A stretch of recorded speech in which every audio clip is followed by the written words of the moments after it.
few words, but I would love to hand it over now to Mahmoud Mohielding to speak from the emerging market perspective. Right. Thank you so much. Well, I only wish to be with you in Belém, but I had to leave to attend the B20 and the G20 in South Africa. So let me congratulate you for convening this event, and to start by the good wisdom and knowledge of a top scientist, or the top scientist in this area, Johan, whom I'm admiring forever his work and his brave approach in tackling tough topics against some of the currents that we see around us. And it's very much refreshing to see as well the voices of top central bankers. From what we heard from Sabine and Frank about why they should be concerned for reasons related to their very core line of business. Of course, as educated, concerned members of the community, they should be concerned like the rest of us. But even if they just mind their own business as central bankers, concerned about monetary stability, controlling or putting inflation under control, if they want to make sure that there is financial stability and the deposits and their way of allocations are in safe hands, and the investments are not going into areas that are being compromised because of exposure of climate risk. And we see some malpractices where many banks are still not adding the adequate provisions that they should really be doing when they are committed in finance for highly exposed, uninsurable assets. I think I commend the good words coming from them both. And it's good that they are not alone. They emphasize in different ways. They are part of networks.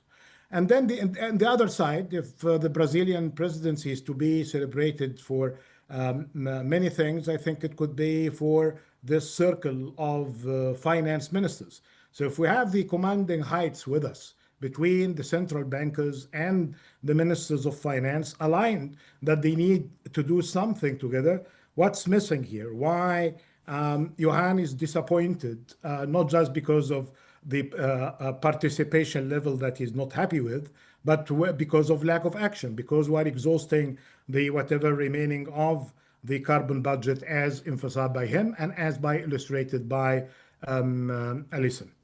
And if I'm taking it from the developing economies and emerging markets perspective, I have to share the following. And some of what I'm going to say may not necessarily be met with happy reactions if you are taking it from a very narrow perspective of what's so-called the global north, if you believe on what's so-called global south. But we are in this world together. We are only good in dividing us for sometimes for simplicity and sometimes for complicating matters further. That always remind me of what my late father said to me once, frustrated by me, why you make it difficult if you can make it impossible. So it's already difficult, and we are making it impossible by all of these divisions. But if I'm sitting in one of these countries, emerging markets and developing economies, and you have heard like me again and again and again, leaders, including from my continent, Africa, saying, and perhaps Johan can confirm that again, that the contribution of us in the harm of the planet is a fraction of the big harm. It's 3%, it's 4%. So the focus, as mentioned earlier by Sabine as well, that, well, we know who is the emitter, we know who is the polluter, we know who is causing the damage. So I would say the natural start should be by those who have the more than 70 or perhaps 80% of the emissions responsibility of the advanced and some of the emerging markets members of the G20, which are going to meet at a summit level in a few days. So that could be worthy of focus. But then when I see it from the developing economies and emerging markets, nothing to be celebrated actually by being at this very low level, because it's a confirmation that at the prevailing technology, these countries are not producing enough and they are not consuming enough. I would have celebrated if these countries have their fair share, but they are doing that with the clean type of energy that Alisa and others mentioned, a clean energy to support this kind of growth and development.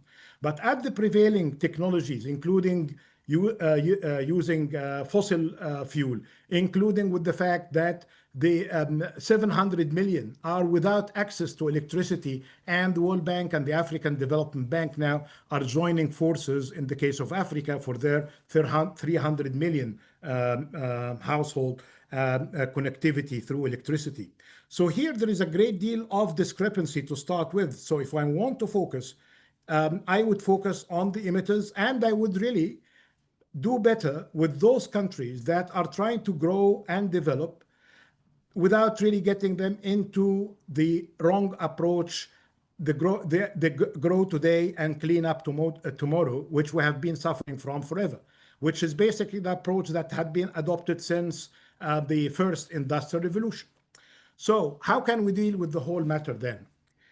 First, stopping the harm.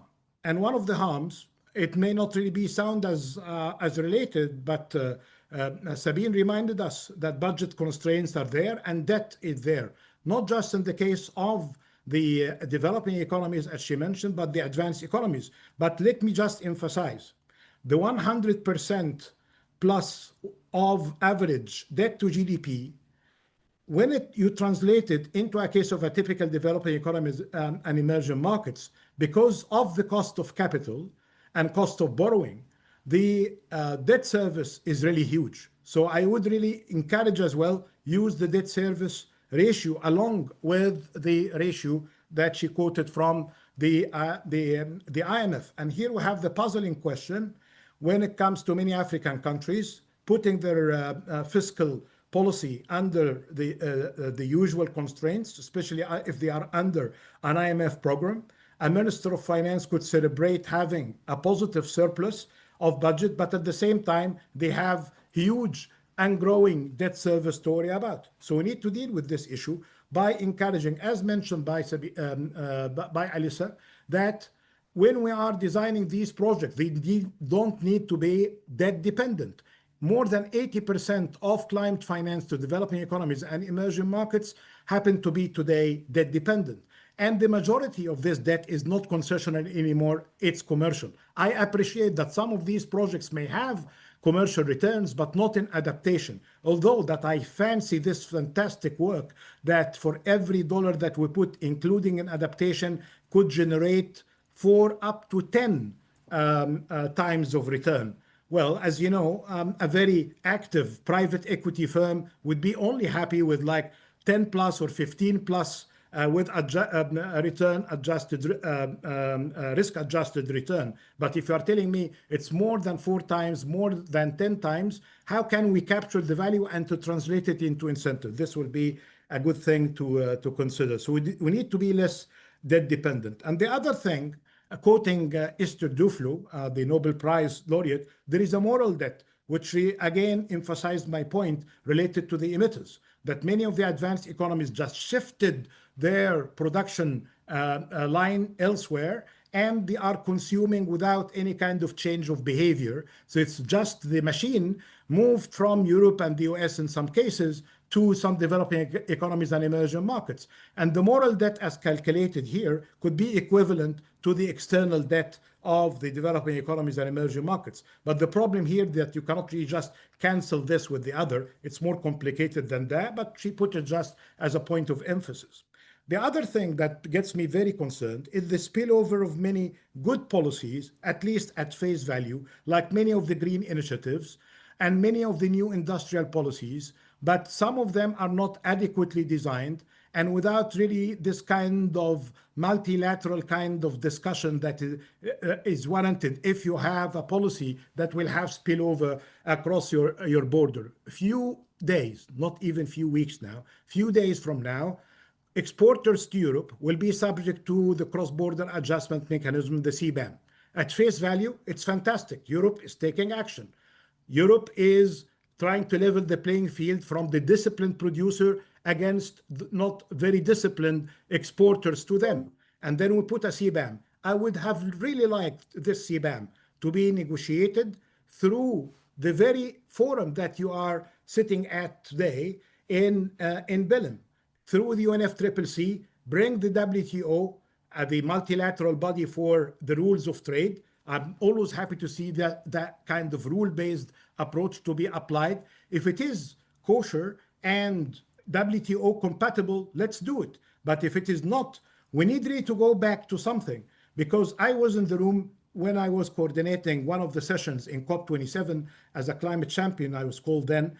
And the head of the EU was there with the African Union and the South African President Ramaphosa on the just energy transition. If the CBAM matches what Alisa mentioned now of the proper, gradual, orderly transition, and I think the orderly transition was mentioned by Frank in a different way. Just is orderly, orderly is just. If you are going to have abrupt kind of policies, and then you can really have, let's exempt this, let's accept that, it's a very flawed model, and it will have very serious implications. An IMF study on the implications of the CBAM on the exporting countries is not that significant on their GDP, because they are not exporting that much as a ratio of GDP. But for the exporting sectors, it's an equivalent of an average of 15 to 20% of many of the African countries. This is not really part of the just energy transition. This may have some sort of negative spillovers that were not intended by this policy. So I would say for the policy that we need to put, phase it in right, phase it out right, and get concerned with the social implications. And this is one of the reasons of failure of some of the projects mentioned by Alisa, because full of good intentions, mobilized money, but we say, well, where is the money then of concessional nature? Before you ask me to turn off, I don't know what is the source of this electricity in my room here, but before you tell me turn it off, because I'm not quite sure if it is green or not, you need really to provide this room with the electricity from the green. This is it, phase in, phase out. And actually, before the order was wrong, because the phasing out in the case of South Africa, where they have what can cover them of energy from electricity from coal for more than 180 years. 180 years. Who is paying the cost of the stranded assets here? You can say, well, bad luck. Well, I think technology will make many of these kind of old sources of energy redundant. And as being reminded forever by the Secretary General of the UN, who is a strong voice in this, that the Stone Age didn't change because of lack of stone, but because of new technologies that got us to abandon using stone in our life. I know that I went beyond the limits of my time, but let me just say a couple of more things and wrap it up. In the project design, I'm happy to see many of the green smart projects being implemented, but I'm happy that Johan at the beginning, in his very subtle way, told us in few seconds how theory of change could be applied. It is science through technology, it is finance for implementation, and it's incentives for behavioral change. And I'm very much concerned, and actually Alisa mentioned that in different ways, while the central bankers emphasize the finance side, and they should. But actually, we have really a problem almost in every front. Finance is insufficient, inefficient, and unfair, and very much all of the arguments about the 300 billion to mobilize 1.3 trillion, good luck with that. But we need to see first the 300 million to be leveraged, and we could be much better than the 35 or the 34% of the dollar that Alisa mentioned. And then when it comes to technology, yes, technology was there and it was responsible for the reduction of the cost of electricity produced. And each time we quote a figure, we get corrected. But technology didn't travel without finance, without institutions, and without policy. And all of that didn't happen without incentives. And actually, if you quote some of the top car producers today in the US, they are telling you that the sales of EV cars is going to be dropping in a very vertical way next year because of the lack of support to this industry. Having said that, I'm still very much optimistic because the younger generation are very much aware and more sophisticated than the older ones, and they care for their future. And the technology is very much for us and not against us on this. and the finance, we are not in short of it, and we can mobilize it with better knowledge and better education and better sharing of updates, including, given that some of the top representatives of the MDBs will be speak after me, there is this fantastic piece called the GEMS, which is the the database for emerging markets cost, that is telling us that the cost of default is not really as it's being perceived, and the defaults in emerging markets and developing economies is much less than being perceived, and that has been updated, including twice now in the Hamburg Climate Week. But is that reflected in the market? No, it's not. We just get data, and we do not really translate this data into action. Let me finalize my talk here by saying, well, this issue of pretending, the advanced pretend to do something, and it's in a big game of pretending. It seems that some people who are really at the driving seat in many countries and in many companies have mastered the art of doing nothing, by just trying to say what the audience would like to hear, even sign MOUs from time to time, do some pledges, but when it comes to translation, we're not really seeing the kind of incentives to do that. I'm very happy with the proposal that Alisa articulated. We're happy to get it more tailored for the needs of individual cases of developing and emerging markets who are not the same. Even we talk about Africa, it's 54 countries with their own idiosyncrasies, but I think it has more to be applied than what we can just say we're not just happy with everything. We cannot really make the perfect enemy of the good. Thank you so much. Thank you so much, Mahmoud. Thank you so much for reminding us about the realities of climate finance and the transitions.